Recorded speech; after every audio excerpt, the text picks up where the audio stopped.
Episode 5 Vikram का घर और शादी प्यार ऐसा एहसास है जिसे बताया नहीं जा सकता, उसे सिर्फ महसूस किया जा सकता है। सोचा भी ना था कभी रिया ने ऐसा, जब उसके माता पिता किसी अलग दुनिया में चले जाएंगे और वो अकेली रह जाएगी, तब उसके वो अंकल जो बचपन में अपने काम के लिए चले गए थे, वो उस समय रिया का सामने आएंगे। वो इंसान जिसके साथ रिया ने बिताई थी रात, वो होगा रिया के बचपन का दोस्त। हॉस्पिटल से राज जी का घर करीब 1 घंटे की दूरी पर था। आशीष को रिया ने ये कहकर समझाया कि मम्मी पापा चांद पर चले गए, वो अब वापस नहीं आएंगे। आशीष को मौत क्या होती है ये अभी पता ना था। उसे रिया ने जब चांद पर जाने वाली बात कही, उसने हाँ कर दी। अब वो विक्रम को रिया जितना ही पसंद करने लगा था, उसके मन में कुछ चल रहा था। राज जी की फैमिली में कोई बेटी नहीं थी, इसलिए राज जी रिया को अपनी बेटी मानते थे। अपने दोस्त के जाने बाद वो रिया को अकेला नहीं छोड़ना चाहते थे, इसलिए वो रिया और आशीष को साथ ही ले आए। राज जी की फैमिली में उनके फादर, उनकी वाइफ और विक्रम के अलावा उनका एक बेटा और था, जिसका नाम अभी ओबराय था।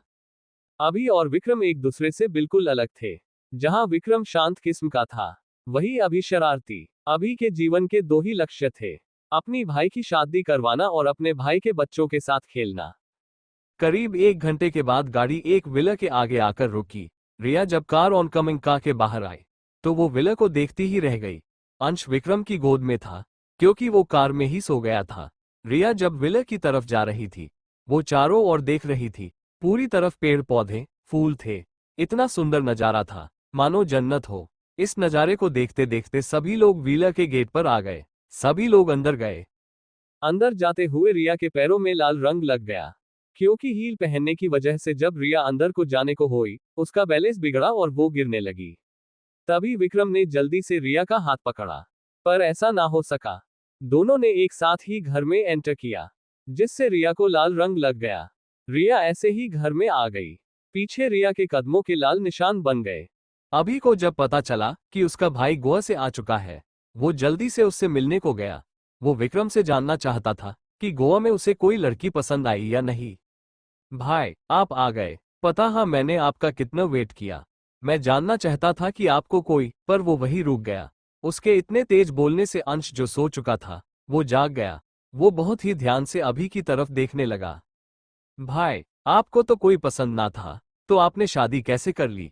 वो भी मेरे बिना। मैं आपका इकलौता भाई था। भाई मैं एमआर ओबराय, एमआरएस ओबराय, विक्रम, रिया और यहाँ तक अंश भी अभी की तरफ देखने था। अंश चाहता था रिया आरव से शादी ना करे, वो विक्रम से शादी कर ले। इस तरह से वो हमेशा के लिए रिया के साथ भी रहता और विक्रम के साथ भी। आप मुझे भूल गए भाई, दैट इज नॉट फेयर भाई, मैं अभी दादू को बताऊंगा। ये कहकर वो अंदर भाग गया। दादू, भाई ने शादी कर ली। राज जी के दाद ने शॉक अस्टोनिश्ड फेस होकर अभी की तरफ फ्लश देखा, जिसकी सांसें तेज तेज चल रही थी। और आपको पता है उनका गृह प्रवेश भी ही गया। हमें शादी में नहीं बुलाया, मान लिया, कम से कम गृह प्रवेश में ही बुला लिया होता। हम दोनों के कितने अरमान थे भाई के शादी के, और वो शादी करके आ गए। और गाना गाने लगा, हम वफा करके भी तन्हा रह गए। दिल के अरमां आंसुओं में बह गए। विक्की ऐसे कैसे कर सकता है, हमारे बिना शादी? चलो बाहर। अभी और दादाजी दोनों लिविंग रूम में आ गए। दादाजी अभी के साथ अपने रूम से बाहर आए। उन्होंने हाथ में छड़ी ले रखी थी, और अभी ने उन्हें सहारा दे रखा था। दादाजी ने जब रिया को देखा, उन्हें रिया पहली ही नजर में पसंद आ गई। अरे विकी बेटा, तुमने शादी कर ली। चलो कोई बात नहीं, बहू बहुत सुंदर है। दादाजी, आप ये क्या कह रहे हो? कोई बात नहीं, इन लोगों ने हमारे बिना ही शादी कर ली। अभी ने दादाजी से कहा। डैड, ये आप क्या कह रहे हैं? विक्रम और शादी? अभी ने आपको भी बता दिया। डैड, ऐसा कुछ भी नहीं है। विक्रम की कोई शादी वादी नहीं हुई। आपके बिना शादी कैसे हो सकती है? और आपने किसकी बात पर विश्वास कर लिया? इस पागल पर? राज जी ने अभी के सर पर चपेट मारते हुआ कहा। डैड, आप दादू से ऐसे कैसे झूठ बोल सकते हैं? अभी अपना सर सहलाते हुए बोला। रिया ये सब देखकर हैरान थी और सोच रही थी आखिर यह सब हो क्या रहा है। तभी अभी जो दादाजी के पास था, वो जल्दी से रिया के पास आया। भाभी, मैं आपका इकलौता देवर अभी ओबराय। आई नो भाई ने आपको मेरे बारे में सब बता दिया होगा, पर मैं अपना इंट्रोड्यूस खुद देना चाहता हूँ। भाई ने मेरी बहुत तारीफ की होगी। हाँ ना भाभी? भाभी शब्द ने रिया को शॉक कर दिया। पर अभी किसी की भी तरफ देख नहीं रहा था, बस बोले जा रहा था। अंश ने जब देखा वो इंसान जो कुछ देर पहले विक्रम की शादी के बारे में बात कर रहा था, वो उसकी बहन को भाभी कह रहा है, वो बहुत खुश हुआ। उसने सोचा कि विक्रम की शादी नहीं हुई है, इसलिए अंश झट से बोला, नहीं जीजू ने कोई भी तारीफ नहीं की, यहां तक कि आपका नाम भी नहीं लिया। अब शौक में आने के बारी सभी सदस्यों के साथ साथ अभी की थी। वो तो अंश को देखकर हैरान रह गया। तुम कौन हो? आपकी भाभी का भाई, आशीष कपूर। पर प्यार से सभी लोग मुझे अंश कहते हैं। यू कॉल मी अंश नॉट आशीष। ओक, अंश ने बहुत ही इनोसेंटली बनकर कहा। रिया तो हैरान हश्ड फेस थी। आज उसके भाई को क्या ही गया? ये उसका भाई ही था जिसने विक्रम को इतनी आसानी से अपना जीजा बन लिया। जीजा नहीं, जीजू। अच्छा, अभी ने अपना सर खुजलाते हुए कहा। मिस्टर राज ओबराय बोले, चुप अभी, अभी तुम्हें किसने कहा विक्रम की शादी हो गई है? डैड, वो देखो। भाभी के कदमों के निशान लाल रंग से, साथ में ही भाई और भाभी ने घर में एंटर किया। मुझे कौन बताता? आपका बेटा बहुत होशियार है डैड, आपके बिना बताए ही समझ गया मैं जानता हूँ।